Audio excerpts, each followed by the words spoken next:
হযরত মাওলানা মুফতি ইলিয়াস হাসান কাসেমী। নাহমাদুহু ওয়া নুসাল্লি আলা রাসূলিহিল কারীম।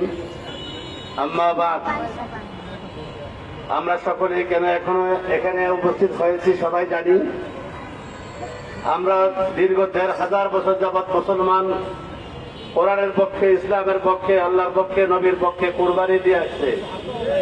ঈমানের পরীক্ষা একটার পর একটা, যুগের পর যুগ, শতাব্দীর পর শতাব্দী একটার পর একটা পরীক্ষা দিয়ে আসছি আমরা।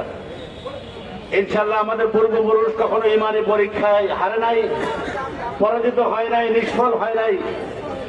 আমরাও ইনশাআল্লাহ ঈমানি পরীক্ষায় কখনো পরাজিত হব না, হারবো না ইনশাআল্লাহ।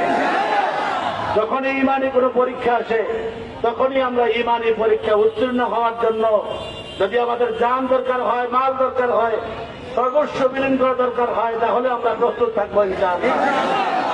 আর বারবার মিছিল, বারবার প্রতিবাদ, বারবার এই ধরনের আমরা চাই না।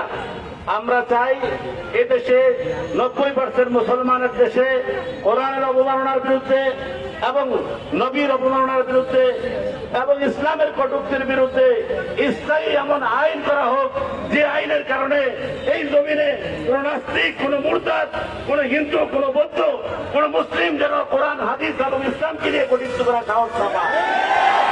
এমন স্থায়ী আইন আমরা চাই, যাতে আর কোনদিন আমাদেরকে এই লজ্জাস্কর বিষয় নিয়ে মুসলমানদেরকে রাস্তায় জন্য নামতে না হয়।